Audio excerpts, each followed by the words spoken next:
At 6:45 on a Wednesday morning, my phone buzzed with a Facebook notification while my husband sat across from me eating scrambled eggs. The notification said his name, then it said in loving memory, then it showed his face, the same face currently chewing toast 3 feet away from me. I set my fork down very slowly. Richard glanced up. What? I didn't answer right away. I turned my phone toward him instead. He squinted at the screen, then reached for his reading glasses on the table, put them on, and read it again like the first read might have been a mistake. It wasn't. His stepdaughter Casey had posted a full obituary. Richard Dale Whitfield, beloved father, devoted grandfather, passed peacefully surrounded by family. There was a photo from his 60th birthday. There were already 14 comments. Someone named Aunt Pam had written, "Gone too soon. He was always so full of life."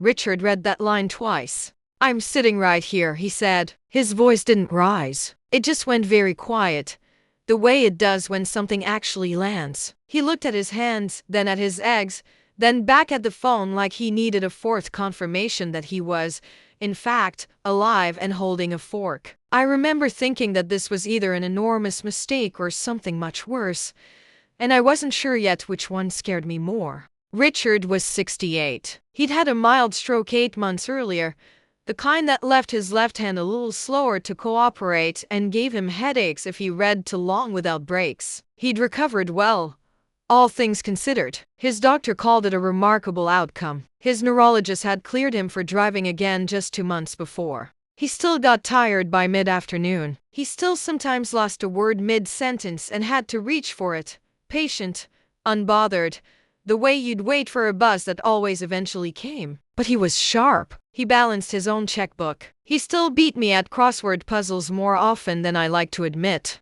Casey was his stepdaughter from his first marriage, adopted into the family when she was 11 after her biological father left. Richard had raised her like his own for over 30 years. He walked her down the aisle twice, first when she married her college boyfriend, then again 4 years later when that marriage ended and she married Doug. Richard never once brought up the first wedding when the second one happened. That was who he was. He didn't hold things over people. I called Casey's number before I finished my coffee. It rang 4 times, then went to voicemail. I called again. Same thing. Richard sat there watching me, his jaw tight in a way I rarely saw. "Try texting her," he said. I did. I wrote, "Casey, your dad is alive and confused. Please call us immediately." The message showed as delivered. It did not show as read.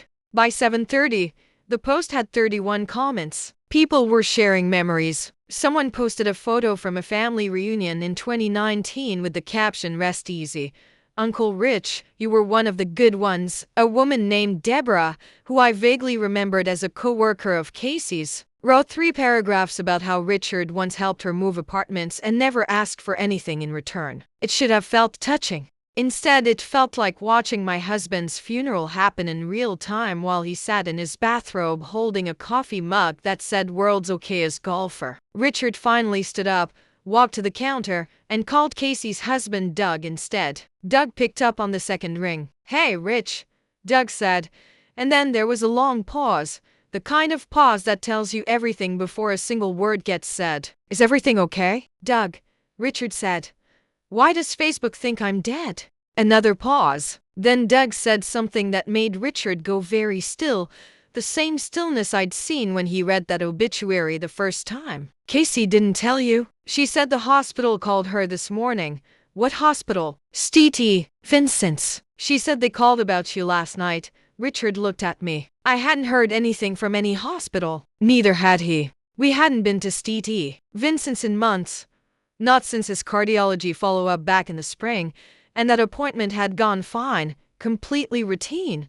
Nothing flagged, nothing concerning. I felt something cold settle low in my stomach, the kind of feeling you get right before you understand that the story you're being told doesn't match the facts you actually have. "Doug," Richard said slowly, "I need you to think very carefully. Did Casey say who called her? A doctor? A nurse? Did she give you a name?" There was a long silence on the other end of the line. Then Doug said, "Actually, I don't think she said a name at all. Richard hung up without saying goodbye. He set the phone down on the counter and stared at it like it might explain itself if he waited long enough. I asked him what he was thinking. He didn't answer right away. Instead, he walked over to the junk drawer in the kitchen, the one where we kept old mail and spare keys and things neither of us knew what to do with, and he pulled out a manila folder I hadn't seen in years. It had his late wife's handwriting on the tab. Susan's estate copy. "Why do you need that?" I asked. He looked up at me,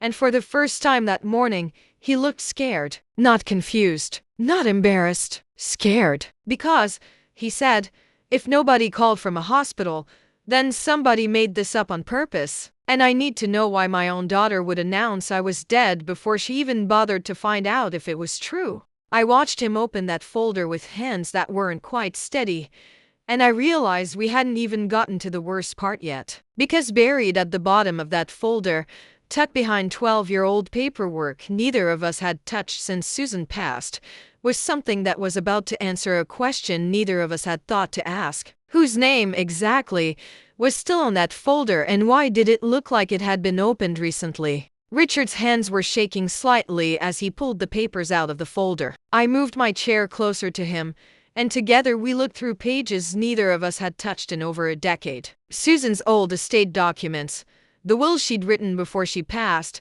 a handwritten letter in her looping cursive that Richard hadn't seen since the funeral. But tucked behind all of it, out of place, printed on newer paper than everything else, was a document that made no sense sitting in that folder at all. It was titled Durable Power of Attorney. It had Richard's name on it. It had a signature that looked like his, and it was dated 4 months ago. "I never signed this," Richard said. His voice was flat, the way it gets when he's trying very hard not to let it shake. He held the page closer to his face, then further away, like the distance might change what it said. "Elaine, I have never seen this piece of paper in my life." I took it from him and read it myself. It granted broad financial authority to Casey. Bank accounts, investment accounts, the ability to sell property, the ability to make decisions about his medical care if he became incapacitated. Everything, essentially, that a person would need if they wanted to step into someone else's life and start making decisions for them.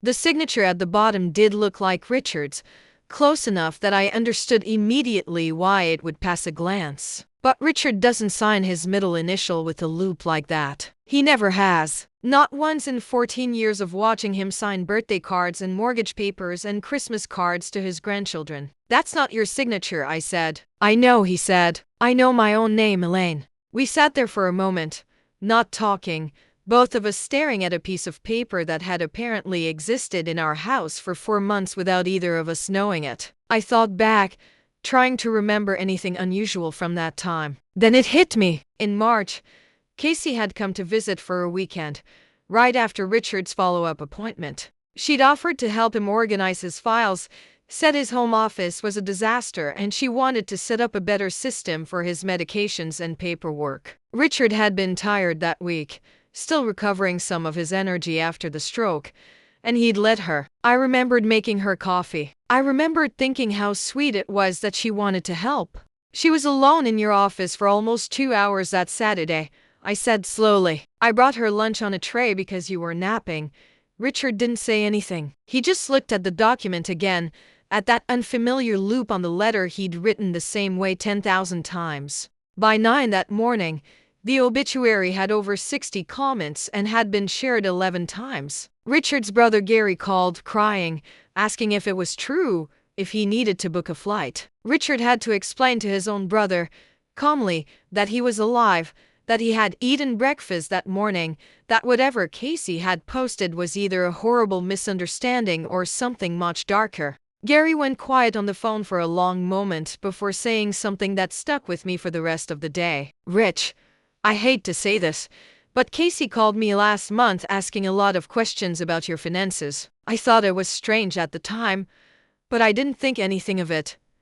"What kind of questions?" Richard asked. "She asked if I knew how much your $401,000 was worth. She asked if you'd talked to me about updating your will since the stroke. I told her that wasn't really something I felt comfortable discussing, and she got kind of short with me. I didn't think much of it after that." Richard hung up the phone and sat down at the kitchen table, And for a long time he didn't say anything at all. I watched him staring at that fake power of attorney document, turning it over in his hands like he could find some explanation printed on the back that would make all of this make sense. Finally, he looked up at me. "I need to call Martin," he said. Martin Reyes had been Richard's estate attorney for almost 20 years, since before I even knew him, a careful, precise man who Richard trusted completely. Richard dialed the number with hands that still hadn't fully steadied. Martin picked up on the third ring, and Richard didn't waste time with pleasantries. He explained everything: the obituary,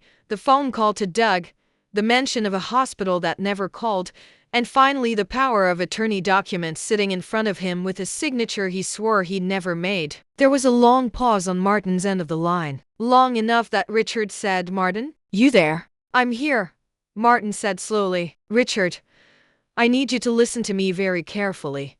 And I need you to stay calm, because what I'm about to tell you is going to be difficult to hear." Richard's grip on the phone tightened. I could see it from across the table. "3 weeks ago," Martin said, "my office received a call from someone claiming to be your daughter, asking about the process for updating a durable power of attorney on file. I told her I couldn't discuss anything without you present, obviously, and I told her that as far as I knew, no such document existed in your file at all." "Then how did she?" "Richard," Martin said, cutting him off gently, "that's not the part you need to worry about. The part you need to worry about is what she asked me next." Richard's face had gone pale. I reached across the table and put my hand over his. "She asked me," Martin continued, "what would happen to that power of attorney if you died before it was ever formally filed with your bank. She wanted to know if it would still be valid enough to access your accounts during the estate process, before probate cleared." The kitchen went completely silent except for the hum of the refrigerator. Richard sat there with the phone pressed to his ear, staring at nothing, and I realized in that moment that the obituary wasn't a mistake at all. It wasn't grief. It wasn't confusion about a phantom hospital call. It was a question Casey had needed answered before she could move forward with something much bigger. So if Casey wasn't confused about whether her father was alive, and if that document wasn't something Richard had ever agreed to sign, then the real question wasn't why she'd posted an obituary while he was still breathing. The real question was, what exactly had she already tried to do with his money while she thought no one, including him, was paying attention? Martin asked us to come into his office that same afternoon, and this time he told us to bring every piece of financial paperwork we could find in the house. Richard barely spoke during the drive. He sat in the passenger seat holding that fake power of attorney like it might rearrange itself into something less painful if he stared at it long enough. When we got there, Martin had already pulled Richard's actual estate file, the real one, updated 18 months earlier after Susan's estate had fully closed and Richard had rewritten everything to include me as his wife. He laid both documents side by side on the table, the real signature and the fake one, even next to each other. The forgery was good enough to fool a bank teller in a hurry, not good enough to fool the man whose name it was pretending to be. "Here's what we know," Martin said. "This document was never filed anywhere official. No bank has it on record. No title company has it on record. Which tells me Casey was likely planning to use it only in a specific situation, one where nobody would think to question it closely. Like after I died," Richard said quietly. Martin nodded. "Or while everyone believed you had." That was when it clicked into place for me, the way puzzle pieces sometimes do, all at once instead of one at a time. If Richard had been reported dead, even briefly, even by mistake, some accounts might have processed automatic transfers or made his assets temporarily easier to access before any death certificate was actually required to prove it. Banks make errors. Systems move faster than verification sometimes does. Casey hadn't needed the obituary to convince family members. She needed it to test whether the story would hold up long enough for something else to happen quietly behind it. Martin spent the next several days pulling account records, and what he found matched Gary's warning almost exactly. 2 months earlier, someone had attempted to open a secondary authorized user account on one of Richard's credit lines. The application had been denied because it required an in-person signature verification, something Richard had never done. Around the same time, There had been a call to his brokerage firm asking about the process for transferring accounts if the primary holder became incapacitated, using information about Richard that only a family member would reasonably know: his date of birth, his mother's maiden name, the make and model of his first car. When Martin called the brokerage to confirm, they were able to tell him the call had come from a number registered to Doug. Richard called Casey directly that evening. She finally picked up, and her voice on the phone was thin and fast, the voice of someone who had been rehearsing an explanation for hours and still hadn't landed on one that made sense. She said the obituary had been a horrible misunderstanding, that a friend of a friend had told her Richard passed, that she panicked and posted before confirming. Richard asked her, calmly, why a friend of a friend would know anything about his health before his own wife did. Casey didn't have an answer for that. He asked her about the power of attorney. She said she didn't know what he was talking about. He asked her about the calls to Martin's office and the brokerage firm. The line went quiet for almost 10 full seconds before she hung up. 2 days later, a woman we didn't know called Richard directly. She introduced herself as a fraud investigator with his primary bank, following up on a flagged account activity report. She confirmed that someone using Richard's personal information had attempted unsuccessfully to initiate a large transfer 6 weeks earlier, and that the bank's internal system had frozen it automatically due to a mismatch in verification details.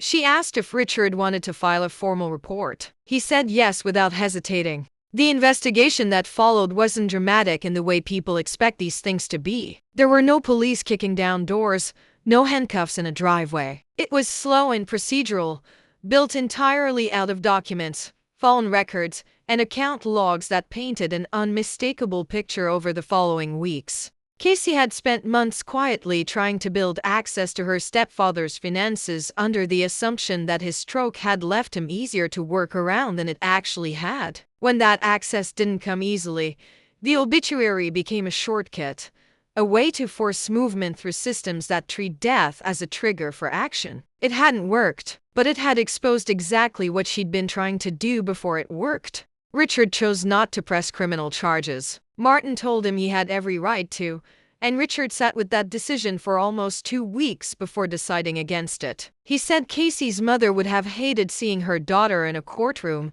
and some part of him still couldn't separate the 11-year-old girl he'd once walked to school every morning from the woman who'd typed his obituary while he was eating breakfast. Instead, he updated every account, every password, every piece of paperwork with Casey's name attached to it, and removed her entirely. Not out of cruelty, out of necessity. Trust, once it's been used against you, doesn't rebuild itself just because the person asks nicely. Doug moved out of their house for months later. Whether that had anything to do with what happened, none of us ever asked directly, though Richard had his suspicions. Casey reached out once, near the holidays, a short message wishing him a happy birthday. Nothing more. He read it twice, the same way he'd read that obituary all those months earlier, and then he set the phone down without responding. Not out of anger, just because some doors don't get answered right away, and that's allowed to be okay. These days, Richard still gets tired in the afternoons. He still loses a word here and there and waits patiently for it to come back to him. His hand still hesitates slightly when he signs his name, but the loop is always exactly where it's supposed to be, because it's always actually him. Some mornings we sit at that same kitchen table, coffee going lukewarm, and neither of us mentions any of it at all. We don't have to. Being alive was never really the question that morning. The question was whether the people around him would treat him like he still mattered while he still was. If you've ever had someone in your life try to write your ending before you were ready to stop living your story, you already understand exactly why Richard kept that fake signature in a drawer where he could see it every single day. Not to relive it, to remember what it looks like when someone decides your life is worth more to them finished than lived.